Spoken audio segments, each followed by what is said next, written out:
What happened from yesterday's? Yeah, the events of Krishna.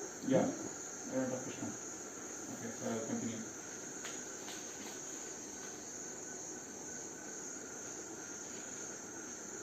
So basically, Kamsa puts Devaki and Vasudeva in the prison. Eventually, after going for, he just puts them in the prison by taking the advice of his friends and Narada. So they are in the prison. So now, second chapter is prayers by the demigods for Lord Krishna in the womb. King Kamsa not only occupied the kingdoms of the Yadu, Bhoja, and Andhaka dynasties and the kingdom of Shurasena, but he also made alliances with all the other demoniac kings as follows. So here are the kings who are asking us. Pralamba, Demon Baka, Demon Chanura, Demon Trinavarta, Demon Aghasura, Demon Mushtika, Demon Arishta, Demon Dvivida, Demon Putana, Demon Keshi, and Demon Dhenuka. At that time, Jarasandha was the king of Magadha. So Jarasandha is there. At that time, Jarasandha was the king of Magadha province, known at present as Bihar state. Thus, by his diplomatic policy, Kamsa consolidated the most powerful kingdom of his time under the protection of Jarasandha. So Kamsa actually made friends with Jarasandha, who was the most powerful person during that time. He made further alliances with such kings as Banasura and Bhomasura until he was the strongest. Then he began to behave most inimically towards the Yadu dynasty, into which Krishna was to take his birth. So being harassed by Kamsa, the kings of the Yadu, Bhoja and Andhaka dynasties began to take shelter in different states, such as the state of the Kurus, the state of the Panchalas, and the states known as Kekeya, Shalva, Vidarbha, Nishadha, Videha and Koshala. Kamsa broke the solidarity of the Yadu kingdom as well as the Bhoja and Andhaka. He made his position the most solid within the vast tract of land known at that time as Bharatavarsha. When Kamsa killed the 6 babies of Devaki and Vasudeva one after another, many friends and relatives of Kamsa approached him and requested him to discontinue these heinous activities, but all of them became worshippers of Kamsa. They came to convince him, but they themselves became convinced. When Devaki became pregnant for the 7th time, a plenary expansion of Krishna known as Ananta appeared within her womb. Devaki was overwhelmed both with jubilation and lamentation. She was joyful, for she could understand that Lord Vishnu had taken shelter within her womb, but at the same time she was sorry that as soon as her child would come out, Kamsa would kill him. At that time, the Supreme Personality of Godhead Krishna, being compassionate upon the fearful condition of the Yadus due to atrocities committed by Kamsa, ordered the appearance of his Yoga Maya, or his internal potency. Krishna is the Lord of the universe, but he is especially the Lord of the Yadu dynasty. This Yoga Maya is the principal potency of the Personality of Godhead. In the Vedas, it is stated that the Lord, the Supreme Personality of Godhead, has multiple potencies. Parasya Shaktir Vividhaiva Shruyate. All the different potencies are acting externally and internally, and Yogamaya is the chief of all potencies. He ordered the appearance of Yogamaya in the land of Rajabhumi in Vrindavana, which is always decorated and full with beautiful cows. In Vrindavana, Rohini, one of the wives of Vasudeva, was residing at the house of King Nanda and Queen Yashoda. Not only Rohini, but many others in the Yadu dynasty were scattered all over the country due to their fear of the atrocities of Kamsa. Some of them were even living in the caves of the mountains. The Lord thus informed Yogamaya, under the imprisonment of Kamsa are Devaki and Vasudeva, and at the present moment my plenary expansion, Shesha, is within the womb of Devaki. You can arrange the transfer of Shesha from the womb of Devaki to the womb of Rohini. After this arrangement, I am personally going to appear in the womb of Devaki with my full potencies. Then I shall appear as the son of Devaki and Vasudeva, and you shall appear as the daughter of Nanda and Yashoda in Vrindavana. So, you are with me, Anava? Yes? So, actually what happens is the 7th, Devaki conceived for the 7th time. The 7th baby is in her womb. So that baby is actually Shesha, Ananta Shesha. Ananta Shesha You know Anantashesha? Anantashesha, Mahashakti? No? Anantashesha is in Rangnath temple, you know, there is a snake under Vishnu. Snake, no? That is Anantashesha. Ananta means like infinite, basically. Literally means infinite, and Anantashesha means he is the Ananta snake. And Anantashesha is the support of the whole universe. All the whole universe is supported on the head of the Anantashesha. And that Anantashesha is actually as the bed of Vishnu. So and we see that all the paraphernalia of the Lord is Anantashesha. All the paraphernalia, everything, like altar is Anantashesha, like Achaman cup Anantashesha, and all the paraphernalia that we use for worshipping the deity, the lamp is Anantashesha. So Anantashesha expands as the paraphernalia to worship Vishnu. So that is Anantashesha. So Anantashesha, that Anantashesha usually takes the birth as the brother of the Supreme Lord. Like in Rama Ramayana, Anantashesha took form as Lakshmana, as the younger brother of Rama. And in Dwapara Yuga, as Krishna, Balarama came as Anantashesha came as Balarama. So seventh, when Devaki became pregnant the seventh time, it was Anantashesha, basically, in the womb of Devaki. So Devaki was very, very fearful, happy and fearful both, as it says. She was happy because, of course, she felt that Lord Vishnu is in her womb. And then she also felt some sorrow because as soon as comes, he will just kill the baby. She thought that he will kill. She's always fearful, you know. The mothers are always fearful of their children. So she was fearful. So Vishnu could understand that. Krishna could understand that, and then he arranged that. He called Yogamaya, his potency, and then asked Yogamaya to transfer this baby from the womb of Devaki to womb of Rohini. So Rohini is also wife of Vasudeva. Devaki is also wife of Vasudeva. Both are wives of Vasudeva. But Devaki and Vasudeva are in the prison. But another wife of Vasudeva, Rohini, is with Nanda Maharaja in Vrindavana. So she is already in Vrindavana, Rohini. So Krishna asked Rohini that may the Shesha, the baby, be transferred to Rohini's womb, from Devaki's womb. Let it get transferred. So that's what the Lord thus informed Yogamaya under the imprisonment of since you will appear as my contemporary sister, people within the world will worship you with all kinds of valuable presentations. So what's happening here is like Yogamaya transfers Shesha from Devaki's womb to Rohini's womb, and then she herself no, it's a miscarriage, okay. So she transfers Shesha to Rohini's womb.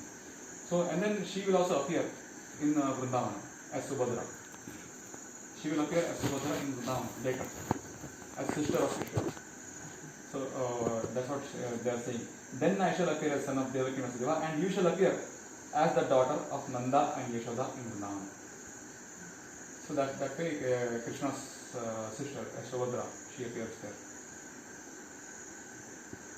Since you will appear as my contemporary sister, people within the world will worship you with all kinds of valuable presentations, incense, candles, flowers, and offerings of sacrifice. You shall quickly satisfy their desires for sense gratification. People who are after materialistic affection will worship you under the different forms of your expansions, which will be named Durga, Bhadrakali, Vijaya, Vaishnavi, Kumuda, Chandika, Krishna, Madhavi, Kanyaka, Maya, Narayani, Ishani, Sharada, and Ambika. These are all actually Durga. Basically, what we worship as wife of Shiva, Durga. So these are all forms of Durga. So that is Subhadra is the original. The original means person, and then these are all her expansions. All her expansions: Durga, Bhadrakali, Vijaya, Vaishnavi, Kumuda, Chandika, Krishna, Madhavi, Kanyaka, Maya, Narayani, Ishani, Sharada, and Ambika. Guru Maharaj has written an article called the curious case of the case of Subhadra. The case of Subhadra. I think we should read that. A lot of information is there. A little bit confusing, but it's very nice to read. some Guru Maharaj's revelation. So you should read that. Okay, in this case of Subhadra. So Krishna and Yogamaya appeared as brother and sister, the supreme powerful and the supreme power. Although there is no clear distinction between the powerful and the power, power is always subordinate to the powerful. Those who are materialistic are worshippers of the power, but those who are transcendentalists are worshippers of the powerful. Krishna is the supreme powerful and Durga is the supreme power within the material world. Actually, people in the Vedic culture worship both the powerful and the power. There are many hundreds of thousands of temples of Vishnu and Devi, and sometimes they are worshipped simultaneously. The worshipper of the power, Durga, or the external energy of Krishna, may achieve all kinds of material success very easily. But anyone who wants to be elevated transcendentally must engage in worshipping the powerful in Krishna consciousness. The powerful and power. You understand what is powerful? Powerful means I am powerful. But you possess the power, right? You are the possessor of power. So power is one thing and powerful is the possessor of power. So those two are different. In transcendental, in Krishna's case, those two are different entities. Power of Krishna is also a person, and he is the possessor of that power, like that. So some people actually worship the power, Shakti. Shakti worshippers in this world are Durga worshippers. Durga means Shakti. So there are many people who worship Shakti directly, and usually by worshipping Shakti, they get all their material desires satisfied. Durga satisfies all the material needs for who worships her. She is kind of a jailer in this world. She is a jailer because she keeps all the jivas in a hook, actually, basically hook of Maya, and all the jivas are actually trapped by the sense gratification tendencies. So and then she supplies the sense gratification to the jivas as they desire. So that is Durga. That is the jailer.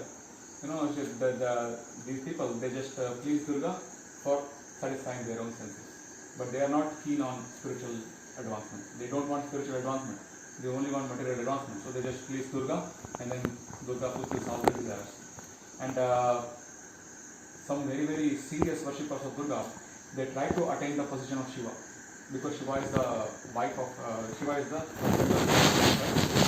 many tantrikas and many worshippers, they actually serious worshippers of Durga try to attain the position of Shiva as though that they want to enjoy Durga also.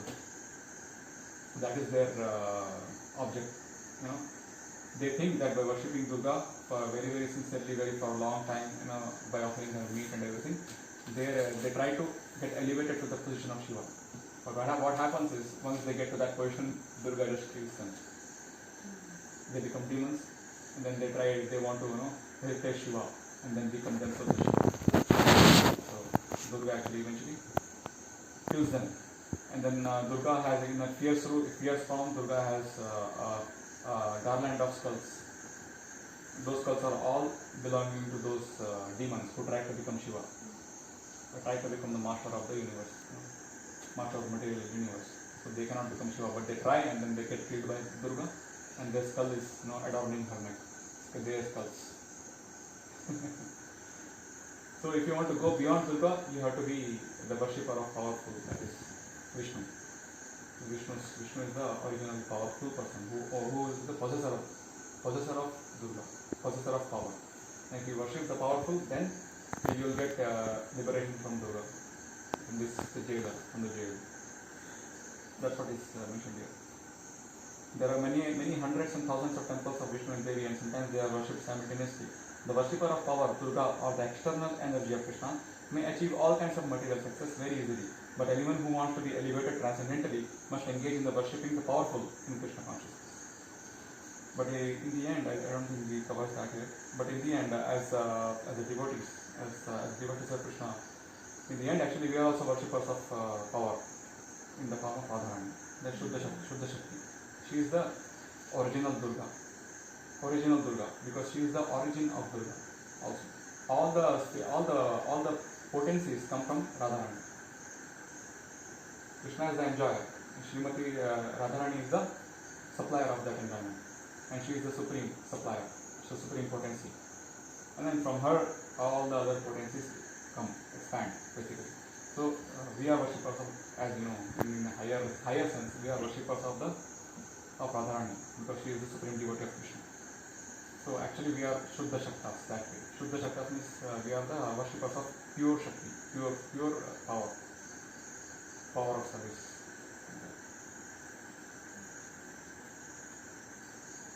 The Lord also declared to Yogamaya that his plenary expansion, Ananta Shesha, was within the womb of Devaki. On account of being forcibly attracted to the womb of Rohini, he would be known as Sankarshana and would be the source of all spiritual power or bala, by which one could be able to attain the highest bliss of life, which is called Ramana. Therefore, the plenary portion, Ananta, would be known after his appearance either as Sankarshana or as Balarama. So Sankarshana, literally Sankarshana in Sanskrit means power of attraction. Sankarshana means it actually attracts towards itself. Sankarshana. Akarshana means attraction. Sankarshana. So Sankarshana means like the power of attraction. So because Ananta Shesha was attracted from the womb of Devaki to womb of Rohini, it is transferred, attracted to womb of the Rohini. So that's why he will be called as Sankarshana. But originally his name is Sankarshana also. But because of this reason also he is called Sankarshana. Because of that reason, Sankarshana. And he will also and then he will also be called as because he is also the source of spiritual strength, spiritual power, bala, by which one could be able to attain the highest bliss of life. So you need bala also. For your spiritual advancement, you need bala. It is said in Upanishads, Nayam Atma Balahinena Labhyo. Nayam Atma Balahinena Labhyo. Those who don't have spiritual power, they cannot understand the spiritual knowledge. They cannot understand spiritual knowledge. Those who don't have spiritual power. So it is through the mercy of Balarama to the mercy of Nityananda, basically, you can understand the spiritual philosophy, spiritual understanding is coming from Nityananda from Balarama. So Balarama, Bala means, Bala comes from the spiritual potency. Balarama is spiritual potency. And then and then by which one could be able to attain the highest bliss of life, which is called Ramana. So by that power you understand, you get the highest bliss of life, that is Ramana. So if you join the two words, Bala Ramana, so Balarama. That's why his name is Balarama. Therefore the plenary portion Ananta should be known after his appearance either as Sankarshana or as Balarama. In the Upanishads, here it comes. In the Upanishad it is stated, Nayam Atma Balahinena Labdhiha. The purport is that one cannot attain the supreme platform of self-realization without being sufficiently favored by Balarama. Bala does not mean physical strength. No one can attain spiritual perfection by physical strength. One must have the spiritual strength which is infused by Balarama or Sankarshana. Ananta or Shesha is the power which sustains all the planets in their different in their different positions. Right? Ananta or Shesha is the power which sustains all the planets in their different positions. Materially, this sustaining power is known as law of gravitation, but actually it is the display of the potency of Sankarshana. Understand? If you see, that's a very high philosophy. If you see, the earth is revolving around the sun because of gravitation, and that in Sanskrit it is called Gurutva Akarshana. Akarshana means the power of attraction, because things are attracted, and that is the power of Ananta Shesha, Sankarshana. So because of Sankarshana, everything is in its place. So everything is kept in steady equilibrium, constant dynamic equilibrium. So it is kept in that state by Sankarshana.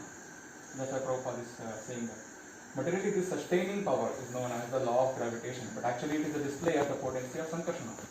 Balarama or Sankarshana is spiritual power or the original spiritual master. Therefore, Lord Nityananda Prabhu, who is also the incarnation of Balarama, is the original spiritual master. And the spiritual master is the representative of Balarama, the Supreme Personality of Godhead, who supplies spiritual strength. In the Chaitanya Charitamrita, it is confirmed the spiritual master is the manifestation of Krishna, of mercy of Krishna, right? Spiritual master is Nityananda, mercy of Krishna, basically. So it's also said in Chaitanya Charitamrita, it is said that Nitai Vina Vine Bhai Radha Krishna Paitena. Without the mercy of Nityananda, you cannot attain Radha Krishna. So he is the source of your source of mercy. He is the foundation. Guru is the foundation for Krishna consciousness. And he is nothing other than none else than Balaram himself, who is the foundation of the material universe also. All universes. When Yogamaya was thus ordered by the Supreme Personality of Godhead, she circumambulated the Lord and then appeared within this material world according to his order. So when the Supreme Powerful Personality of Godhead transferred Lord Shesha from the womb of Devaki to the womb of Rohini, both of them were under the spell of Yogamaya, which is also called Yoga Nidra. Means Yoga Nidra means transcendental sleep. So they didn't understand what was happening. Shesha was transferred to Rohini's womb. When the Supreme Powerful Personality of Godhead transferred Lord Shesha from the womb of Devaki to the womb of Rohini, both were in Yoga Nidra. When this was done, people understood that Devaki's seventh pregnancy was a miscarriage. Everyone thought that Devaki's seventh child was died in the womb itself. So they thought that it was transferred to Rohini's womb, but people around Devaki, they thought that, oh, she had a miscarriage, means the child died in the womb. They thought like that. Thus, although Balarama appeared as the son of Devaki, he was transferred to the womb of Rohini to appear as her son. After this arrangement, the Supreme Personality of Godhead Krishna after this arrangement, the Supreme Personality of Godhead Krishna, who is always ready to place his full potencies in his unalloyed devotees, entered as the Lord of the whole creation within the mind of Vasudeva. It is understood in this connection that Lord Krishna first of all situated himself in the unalloyed heart of Vasudeva and was then transferred to the heart of Devaki. He was not put into the womb of Devaki by seminal discharge. The Supreme Personality of Godhead, by his inconceivable potency, can appear in any way. It is not necessary for him to appear in the ordinary way by seminal injection within the womb of a woman. So he actually came in the mind of Vasudeva. He appears in the mind of Vasudeva that is mind. Actually, many people say, the scientists say that mind is brain, but actually it is not. That's not true. Mind is in the heart. So he actually appears in the heart of Vasudeva, and from the heart of Vasudeva he is transferred to the heart of Devaki. That way he appears. So he is not put into the womb by seminal discharge. He appears himself. By himself he comes within the womb of Devaki.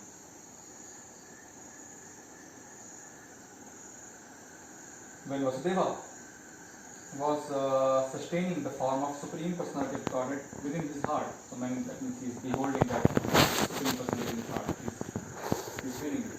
He appeared just like the glowing sun, whose shining rays are always unbearable and scorching to the common man. The form of the Lord situated in the pure, unalloyed heart of Vasudeva is not different from the original form of Krishna.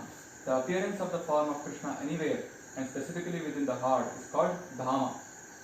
Dhama does not only refer to Krishna's form, but his name, his form, his quality, and his paraphernalia. Everything becomes manifest simultaneously. So basically Krishna's name, form, pastimes, Dhama, everything is paraphernalia, everything is Krishna. Basically everything is Krishna. So that's what he is saying. Dhama does not only refer to Krishna's form, but his name, his form, his quality, and his paraphernalia. Everything becomes manifest simultaneously. Like that. Thus the eternal form of the Supreme Personality of Godhead with full potencies was transferred from the mind of Vasudeva to the mind of Devaki, exactly as the setting sun's rays are transferred to the full moon rising in the east. Krishna, the Supreme Personality of Godhead, entered the body of Devaki from the body of Vasudeva. He was beyond the conditions of the ordinary living entity. When Krishna is there, it is to be understood that all his plenary expansions such as Narayana and incarnations like Lord Narasimha and Varaha are with him, and they are not subject to the conditions of material existence. In this way, Devaki became the residence of the Supreme Personality of Godhead, who is one without a second and the cause of all creation. Devaki became the residence of the Absolute Truth, but because she was within the house of Kamsa, she looked just like a suppressed fire or like misused education. Like misused education.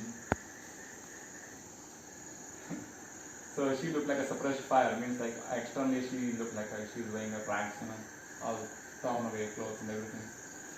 But internally she is holding the Supreme Personality of Godhead. So it looks as if it is a suppressed fire, and it is compared to suppressed misused education. I think we'll explain it. When fire is covered by the walls of a pot or is kept in a jug, the illuminating rays of the fire cannot be very much appreciated. Similarly, misused knowledge, which does not benefit the people in general, is not very much appreciated. So Devaki was kept within the prison walls of Kamsa's palace, and no one could see her transcendental beauty, which resulted from her conceiving the Supreme Personality of Godhead. Okay, so actually she displayed transcendental beauty because the Supreme Personality was in her, but still no one could see her because she was in the jail, confined in the palace. So she became like a suppressed fire. Kamsa, however, saw the transcendental beauty of his sister Devaki, and he at once concluded that Supreme Personality of Godhead had taken shelter in her womb. She had never before looked so wonderfully beautiful. He could distinctly understand that there was something wonderful within the womb of Devaki. In this way, Kamsa became perturbed. He was sure that the Supreme Personality of Godhead would kill him in the future, and that he would now come. Kamsa began to think, what is to be done with Devaki? Surely she has Vishnu or Krishna within her womb, so it is certain that Krishna has come to execute the mission of the demigods. And even if I immediately kill Devaki, his mission cannot be frustrated. Kamsa knew very well that no one can frustrate the purpose of Vishnu. Any intelligent man can understand that the laws of God cannot be violated. His purpose will be served in spite of all impediments offered by the demons. Kamsa thought, if I kill Devaki at the present moment, Vishnu will enforce his supreme will more vehemently. To kill Devaki just now would be a most abominable act. No one desires to kill his reputation, even in an awkward situation. If I kill Devaki now, my reputation will be spoiled. Devaki is a woman and she is under my shelter. She is pregnant, and if I kill her, immediately all my reputation, the results of my pious activities, and my duration of life will be finished. He also further deliberated. A person who is too cruel is as good as dead, even in this lifetime. No one likes a cruel person during his lifetime, and after his death, people curse him. On account of his self-identification with body, he must be degraded and pushed into the darkest region of hell. Kamsa thus meditated on all the pros and cons of killing Devaki at that time. Kamsa finally decided not to kill Devaki right away, but to wait for the inevitable future. But his mind became absorbed in animosity against the personality of Godhead. He patiently waited for the deliverance of the child, expecting to kill him, as he had done previously with the other babies of Devaki. Thus, being merged in the ocean of animosity against the personality of Godhead, he began to think of Krishna and Vishnu while sitting, while sleeping, while walking, while eating, while working, in all the situations of his life. His mind became so much absorbed with the thought of the personality of Godhead that indirectly he could see only Krishna or Vishnu around him. Unfortunately, although his mind was so absorbed in the thought of Vishnu, he is not recognized as a devotee because he was thinking of Krishna as an enemy. The state of mind of a great devotee is also to be always absorbed in Krishna, but a devotee thinks of him favorably, not unfavorably. To think of Krishna favorably is Krishna consciousness, but to think of Krishna unfavorably is not Krishna consciousness. Any questions, anyone?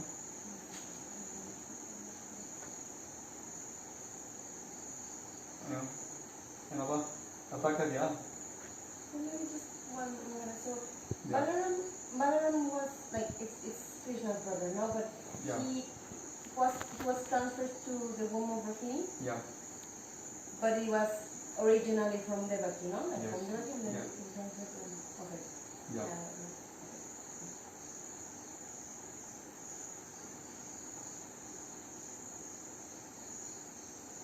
Okay. Any other question, anyone?